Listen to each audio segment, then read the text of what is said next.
Hello बच्चों, मेरा नाम है ममता मुन। मेरा चैनल हिंदी पाठमाला विथ ममता में आप सभी का स्वागत है।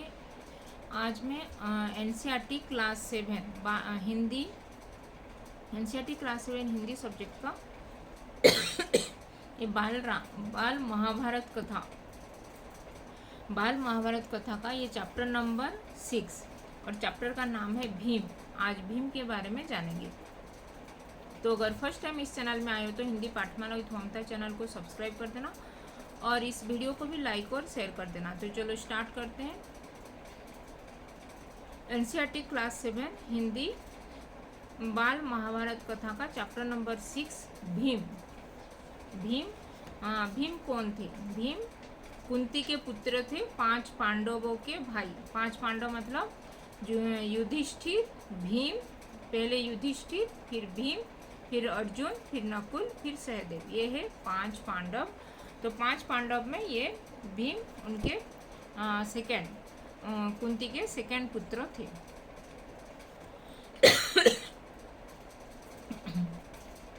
और भीम के जो ये पवन देव से ये भीम आवाहन करके भीम को जन्म दिए थे।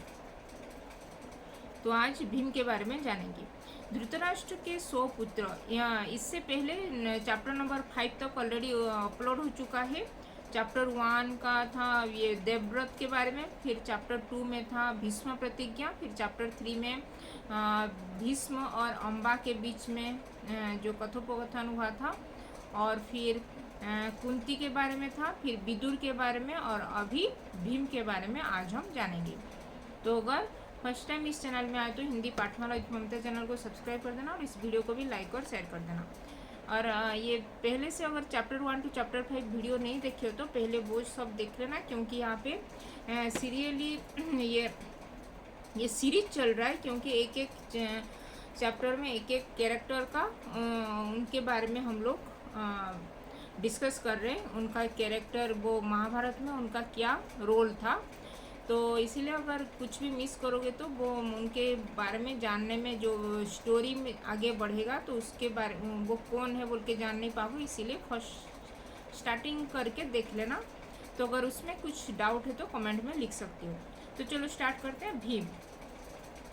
धृतराष्ट्र के 100 पुत्र, जो धृतराष्ट्र थे, जो चित्रांगद और विचित्रावीर्य दो भाई में सत्यवती के 2 पुत्र संतान पैदा हुए, जो चित्रांगद और विचित्राबीज। तो चित्रांगद तो पहले बाल्यकाल में ही उनका देहावस्थ ये थोड़ा रोगी थे, तो वो उनका थोड़ा निधन हो गया जल्दी। और फिर उनके बाद विचित्रावीर्य का राज्याभिषेक हुआ था। फिर विचित्रावीर्य भी बहुत छोटे थे, इसीलिए वो नाम के ही शासक थे, लेकिन सभी शासनभार भीष्म जो देवव्रत थे वो ही चला रहे थे। फिर देवव्रत जो अंबालिका को लेके आए थे, फिर अंबिका और अंबालिका ने विचित्रावीर्य से उनका विवाह हुआ था। विचित्रावीर्य से अंबिका से विचित्रावीर्य जो शादी हुआ था अंबिका और अंबालिका से, तो अंबिका से धृतराष्ट्र और अंबालिका से पांडु का जन्म हुआ था। फिर धृतराष्ट्र जो आगे चल के गांधारी से उनका विवाह हुआ था, जो धृतराष्ट्र के 100 पुत्र यानी कि 100 सन पैदा हुए थे गांधारी के।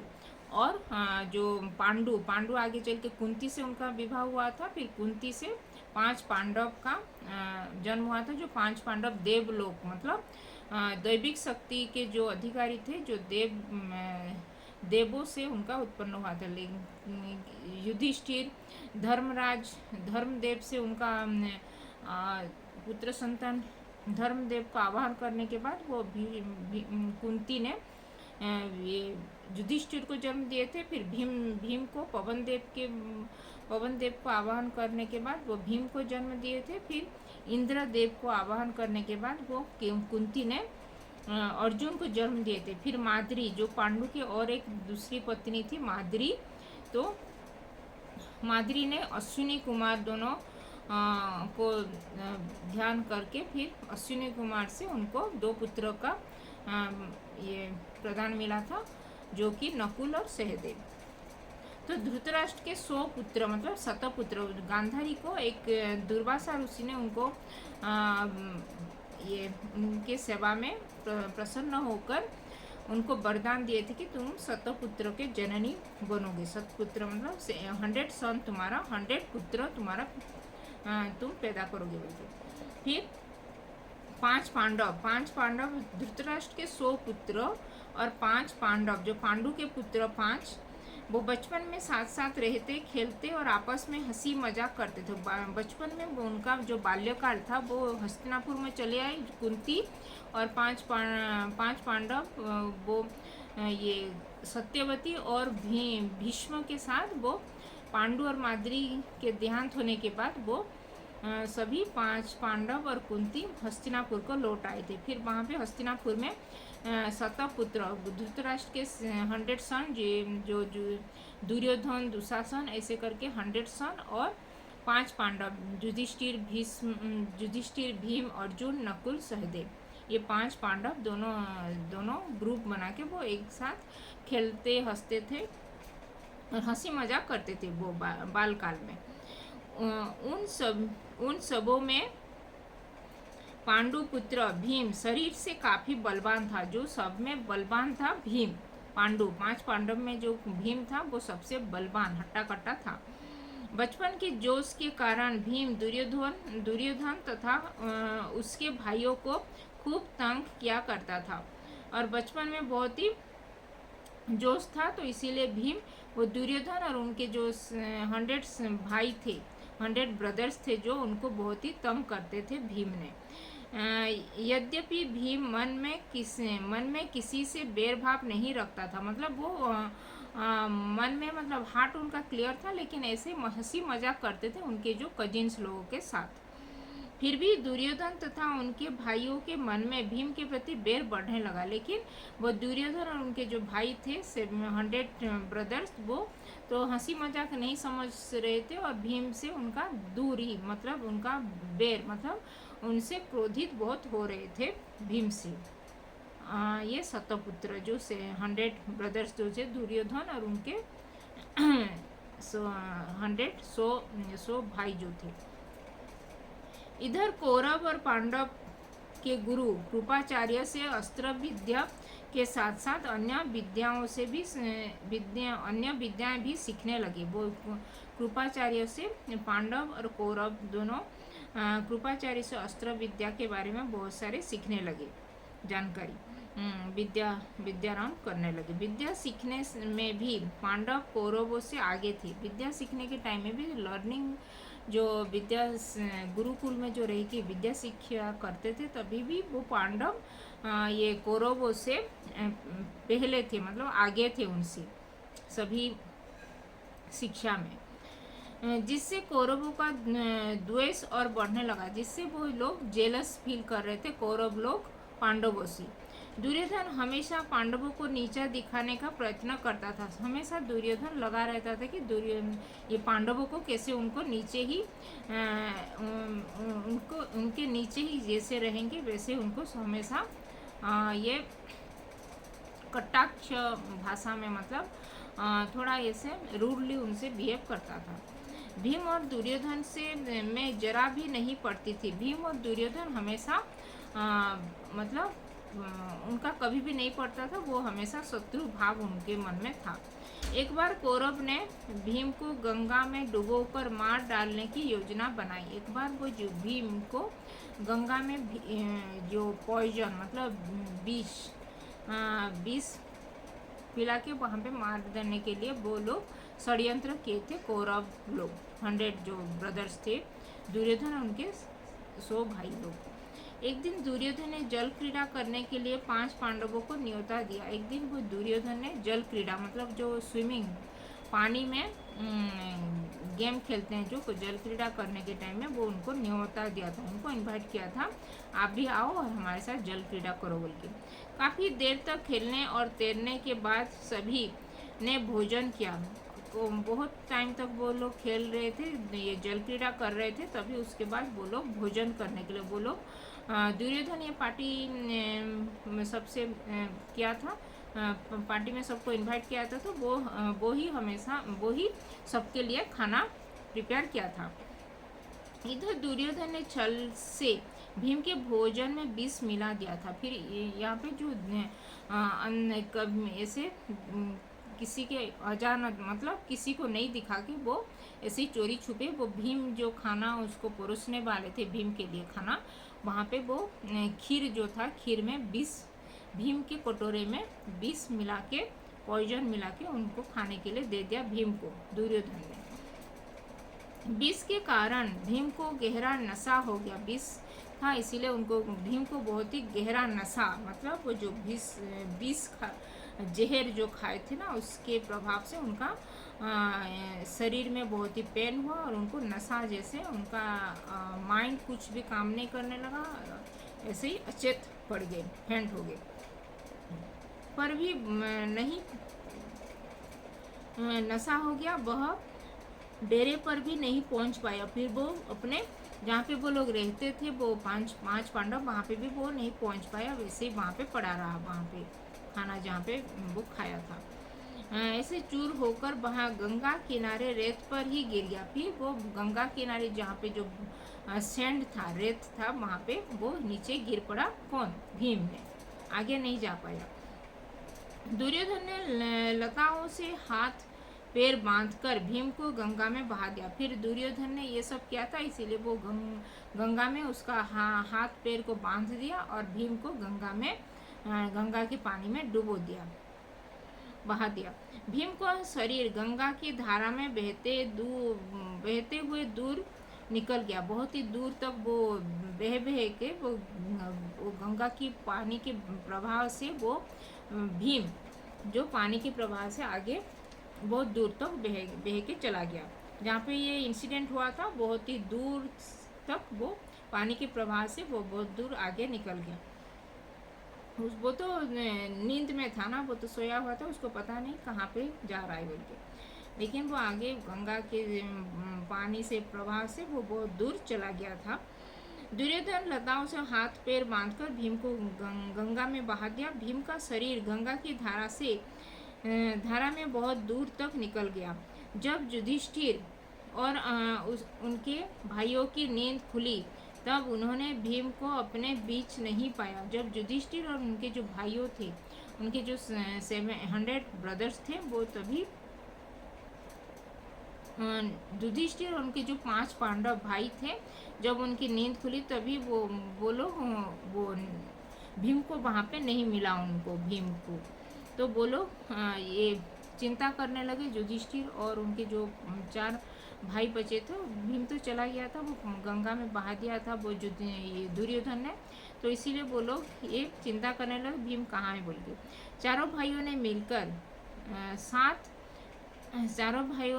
मिलकर सारा जंगल, नदी का तट तथा जहाँ जल क्रीड़ा की थी छान डाला, किंतु भीम का कहीं पता न चला। चारों भाइयों ने इधर उधर घूम घाम के वो भीम को खोजने लगे, और जहाँ पे भी वो जो जंगल था, नदी नाला तालाब था, वो जो जहाँ पे जो जल क्रीड़ा कर रहे थे, उसी वहाँ पे भी वो सभी लोग जाके वो भीम को ढूंढने लगे, लेकिन कहाँ पे भी भीम का नहीं पता चला, क्योंकि भीम को दुर्योधन ने वो पानी में, गंगा की पानी में बहा दिया था। वो बहुत दूर तक चला गया था भीम पानी के बहाव से। अंत में निराश होकर चारों भाई महल को लौट आए। फिर चारों भाई निराश होकर, और कुछ भी उनको हेल्प नहीं मिला, मतलब भीम का कुछ भी खोज खबर नहीं मिला, तो वो चारों भाई आ गए हस्तिनापुर दरबार में। इधर भीम झूमता झूलता महल की तरफ चला आ रहा था। फिर इधर भीम भी झूल झूल के ऐसे फेंट हुआ था। वो पानी, वो जो नशा चढ़ा गया था उसका जहर का प्रभाव से वो उसका शरीर भी नीला हो गया था, और फिर वो ऐसे डोल मडोल कर ऐसे चल चल के आ रहा था ये हस्तिनापुर के नगर में। भीम को देखकर कुंती तथा पांडवों को बहुत खुशी हुई। फिर भीम को देखे कुंती और उनके जो 4 भाई थे, युधिष्ठिर, अर्जुन, नकुल, सहदेव, ये लोग देख के भीम को आ रहा है बोल के देख के बहुत ही खुश हो गए। उन्होंने भीम को गले लगा लिए। फिर उनको हक करने लगे। माता कुंती को यह सब जानकर बड़ी चिंता हुई। फिर माता कुंती को भीम ने ये सब बताए तो फिर उनको पता चल गया ये सब, ये दुर्योधन ने ये सब कर रहा है बोल के, उनके पिता, उनके पुत्रों के प्रति उनका जान को खतरा है बोल के। फिर कुंती ने भी बहुत ही परेशान हो गई, मतलब चिंताग्रस्त हो गई कुंती। उसने विदुर को बुला भेजा और अकेले में उनसे बोली, दुष्ट दुर्योधन राज्य के लोभ में भीम को मार डालना चाहता है। फिर वो विदुर को बुलाकर, फिर विदुर जो मंत्री थे, हस्तिनापुर के मंत्री थे, दासी के पुत्र थे जो, तो वो उनको बुलाए और कुंती ने वो सभी बातें, वो भीम के साथ जो जो हुआ था वो सभी बातें विदुर को बोलने लगे कि भीम ने, ये दुर्योधन ने ये राज्य के लोभ में वो भीम को मारने के लिए वो ऐसे जहर डाल दिया था उसके खाने में और फिर उसको गंगा में बहा दिया था। फिर गंगा के पानी में जो, ये भी स्टोरी है, गंगा के पानी में जो सर्प, मतलब जो स्नैक सब रहते हैं ना, नाग सांप जो कोबरा सब, वो लोग आके वो भीम के शरीर में जो जहर गया था वो उसको डंक मार के फिर उनके शरीर से वो विष का प्रभाव, उनके शरीर से वो जहर का प्रभाव खत्म हो गया। फिर वो ये ठीक हो गए भीम, और फिर उसके बाद वो भीम वो जो पानी के अंदर थे ना गंगा के पानी में, फिर गंगा के पानी से बाहर आके फिर अपने हस्तिनापुर चले आए। ये भी स्टोरी है लेकिन यहाँ पे ये सब डिटेल में नहीं दिया है। उसने विदुर को बुला भेजा और अकेले में उनसे बोली, दुष्ट दुर्योधन राज्य के लोभ में भीम को मार डालना चाहता है, मुझे इसकी चिंता हो रही। फिर मैं अभी क्या करूँगी, मेरे पुत्र के प्रति उनका ये उनके प्राण में विपत्ति आ रहा है, तो मैं क्या करूँगी बोल के वो कुंती ने विदुर से प्रश्न किए। विदुर कुशल राजनीतिज्ञ थे, विदुर महामंत्री थे हस्तिनापुर के, तो वो बहुत ही कुशल राजनीतिज्ञ, मतलब राजनीति अर्थशास्त्र, ये जो समाज शास्त्र में उनका बहुत ही अच्छा ज्ञान था, तो वो बहुत ही कुटिल राजनीतिज्ञ थे। तो उन्होंने कुंती को समझाते हुए कहा, तुम्हारा कहना ठीक है, जो आप बोल रहे हैं वही कहना ठीक है, किंतु कुशल ऐसे इसी में है कि इस बात को गुप्त रखा जाए। तो अगर ये बात अगर बाहर प्रकट करोगे कि दुर्योधन ने ये सब किया था, तो आगे चल के भीम के प्रति और भी विपत्ति आएगा, इसीलिए यही बात को गुप्त रखो और अन्यथा इसमें द्वेष बढ़ेगा, पांडव और जो कौरव के बीच में और भी शत्रुता आगे और भी बढ़ेगा बोल के वो विदुर ने कुंती को समझाए। दुर्योधन की निंदा प्रत्यक्ष रूप में कदापि नहीं करना, प्रत्यक्ष रूप में मतलब डायरेक्टली वो ये दुर्योधन का कभी भी उनको ये दुर्योधन को कभी भी डायरेक्टली ऐसे नहीं बोलना कि ये सब तुम्हारे कारण हुआ है बोल के, कदापि उनका निंदा, कभी भी उनको निंदा मत करना डायरेक्टली दुर्योधन को बोल के वो कुंती से विदुर ने बोले थे। इस घटना से भीम काफ़ी उत्तेजित हो गया। इस घटना जो उनके साथ घटित हुआ था, जो जहर उनके खाने में मिला दिया और फिर उनको गंगा के पानी में बहा दिए, तो भी इस घटना से भीम ने बहुत ही उत्तेजित, मतलब बहुत ही क्रोधित हुए थे दुर्योधन के प्रति। युधिष्ठिर ने उसे समझाया, अभी समय नहीं आया है। फिर युधिष्ठिर में उनको समझाया भीम को कि ये अभी समय ठीक नहीं है, ये समय वो ये सब बात करने के लिए अभी तुम इसीलिए अभी इसको मत उछालो, और ये समय अभी ठीक नहीं आया है, जब आएगा तभी हम देखेंगे बोल के वो कहने लगे।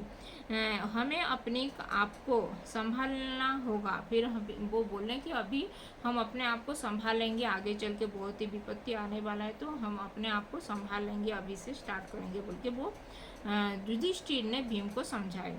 संभालना होगा तथा पांचों भाइयों की किसी प्रकार एक दूसरे की रक्षा करनी होगी। जो 5 भाई हैं हम लोग, युधिष्ठिर, भीम, अर्जुन, नकुल, सहदेव, ये हम लोग आपस में मिलजुल के रहेंगे और हम एक दूसरे को हेल्प करते रहेंगे, किसी भी दूसरे को रक्षा करने के लिए। मतलब किसी को भी कुछ भी प्रॉब्लम होगा तो हम उसके सामने खड़े रहेंगे, जैसे, ताकि ये सब हम सब बचे रहे। एक साथ हम रहेंगे तो हम अपने आप को बचा पाएंगे सब लोग। Unity the strength, unity strength जैसे कहावत है कि सब लोग अगर मिल के रहेंगे तो, इसीलिए पांच पांडव मिल के रह रहे थे, इसीलिए उनका लास्ट में महाभारत युद्ध में उनका जय हुआ था, विजय प्राप्ति हुआ था उनका। इस घटना से भीम काफ़ी उत्तेजित हो गया। युधिष्ठिर ने उसे समझाया, अभी ये उसी समय, अभी समय नहीं आया है, ये समय ठीक नहीं है। हमें अपने आप को संभालना होगा तथा पांचों भाइयों को किसी प्रकार एक दूसरे की रक्षा करनी होगी ताकि हम सब बचे रहे। इधर भीम के वापस आ जाने से दुर्योधन को आश्चर्य हुआ। फिर वो जो भीम कैसे बाहर आ गए और कैसे बच गए बोल के ये सब देखे। जब दुर्योधन को पता लगा तभी ये सब जान के वो आश्चर्य हो गया, कैसे ये सब संभव हुआ बोल के।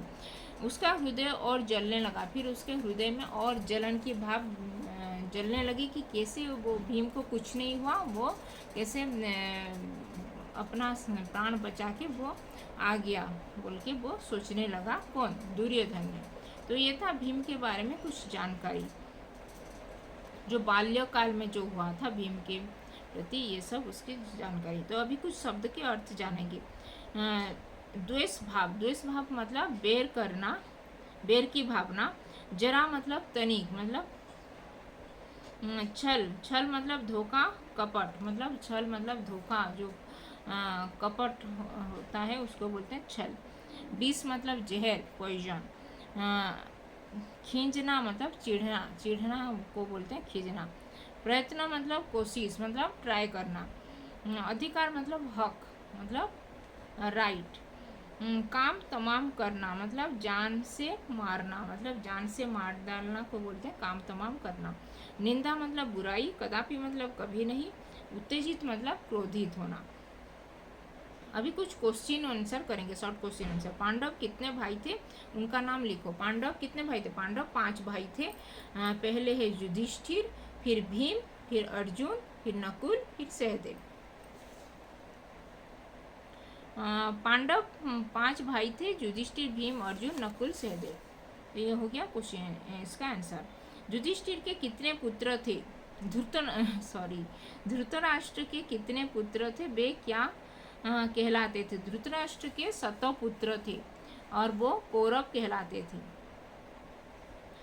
एक बार कौरवों ने आपस में विचार करके भीम के साथ क्या किया?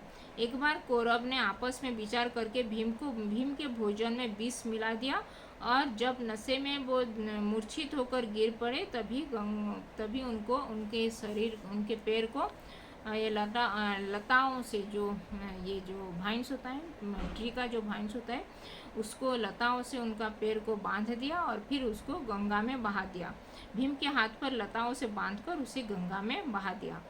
भीम को गंगा में बहा देने के बाद दुर्योधन ने क्या सोचा? भीम को गंगा में बहा देने के बाद दुर्योधन ने अपने मन ही मन में सोचने लगा कि अब भीम का काम तमाम हो गया है, अभी भीम का काम पूरा तमाम हो गया है, तो इसीलिए वो खुश होने लगा दुर्योधन ने। कुंती ने अपने पुत्रों के प्रति कौरवों के बैर भाव देखकर विदुर से क्या चिंता व्यक्त की? कुंती अपने पुत्रों के प्रति कौरव के बैर भाव देखकर विदुर से बोली कि दुर्योधन कोई ना कोई चाल जरूर चला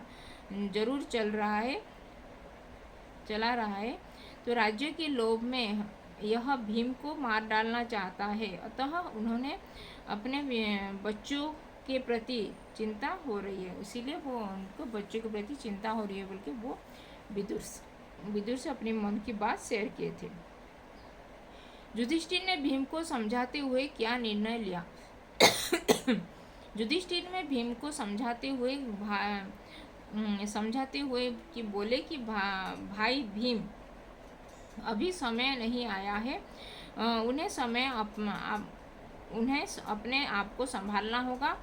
इस समय हम पांचों भाइयों को किसी तरह एक दूसरे की रक्षा करते हुए बचे रहना होगा बोल के वो समझाए युधिष्ठिर ने भीम को। भीम के वापस आ जाने पर दुर्योधन पर क्या प्रभाव पड़ा? भीम के वापस आ जाने पर दुर्योधन बहुत ही विचलित हो गया, बहुत ही आश्चर्य हो गया। अपनी योजना विफल हो गई बोल के वो सोचने लगा, और यह देखकर उनका हृदय बहुत ही क्रोध और ईर्ष्या से भर गया, जलने लगा। अभी कुछ लॉन्ग क्वेश्चन आंसर करेंगे। कौरव विशेषकर भीम से क्यों जलते थे? भीम का शारीरिक बल ज़्यादा था। भीम शारीरिक बल से सबसे बढ़कर थे। वह दुर्योधन और उनके जो सतों भाई थे उनके प्रति वो खेलकूद और खेल खूब बंद करते थे। यद्यपि कौरवों के प्रति भीम के मन में कोई भी बैरभाव नहीं था, लेकिन वो चिढ़ाते थे कौरवों को, अपने जो कौरव भाइयों के प्रति थोड़ा ये हंसी मजाक करते थे। यह बचपन के जोश में ऐसा करता था। फिर भी कौरव पांडवों में विशेषकर भीम से वो जलते थे, क्योंकि भीम शारीरिक से बहुत ही बलवान थे, इसीलिए। तो ये था भीम के बारे में जानकारी। तो आज हम एनसीईआरटी क्लास 7 जो बाल महाभारत कथा का ये चैप्टर नंबर 6 भीम के बारे में आज हम उसका एक्सप्लेनेशन और उसका क्वेश्चन आंसर किए। अगर इसमें कुछ डाउट है तो कमेंट में लिख सकते हैं, और अभी तक चैनल को सब्सक्राइब नहीं किया तो हिंदी पाठमाला विद ममता चैनल को सब्सक्राइब कर देना, और इस वीडियो को भी लाइक और शेयर कर देना, क्योंकि इसी चैनल में आप लोग अंकुर हिंदी पाठमाला क्लास 1 to क्लास 5 का उसका ई बुक सॉल्यूशन भी बनाए, उसका क्वेश्चन आंसर, उसका एक्सप्लेनेशन, उसका रीडिंग प्लेलिस्ट भी अपलोड हो चुका है। क्लास वाइज आप लोग चेक कर सकते हो। जो प्लेलिस्ट में चले जाना, वहाँ पे अंकुर हिंदी पाठमाला क्लास 1 का, क्लास 2 का, क्लास 3, क्लास 4, क्लास 5 का सेपरेटली रीडिंग प्लेलिस्ट, उसका एक्सप्लेनेशन, उसका क्वेश्चन आंसर वीडियोज, उसका ई बुक सॉल्यूशन हो रहा है। तो और इसी चैनल पे एनसीईआरटी क्लास 6 का जो बाल राम कथा है चैप्टर वाइज उसका explanation, question answer videos upload हुआ है। और अभी बाल राम महाभारत कथा जो क्लास 7 का बाल महाभारत कथा सीरीज चल रहा है। फिर आगे चल के इसी चैनल में आप लोग ये जो ये कर्नाटका स्टेट बोर्ड और उड़ीसा स्टेट बोर्ड का क्लास 1 to क्लास 5, अभी क्लास 6, 7 भी चल रहा है। वीडियो सब अपलोड होने वाला है। और आगे चल के एनसीईआरटी का class 1, 6, 7 up to 12th classes का वीडियो सब अपलोड होने वाला है। उसका क्वेश्चन आंसर, उसका एक्सप्लेनेशन, उसका ग्रामर, क्लास 10th का, क्लास 12th का, ये सब अभी इस चैनल में अपलोड होने वाला है। तो अभी तक चैनल को सब्सक्राइब नहीं किया तो हिंदी पाठमाला विद ममता चैनल को सब्सक्राइब कर देना। तो धन्यवाद, थैंक यू।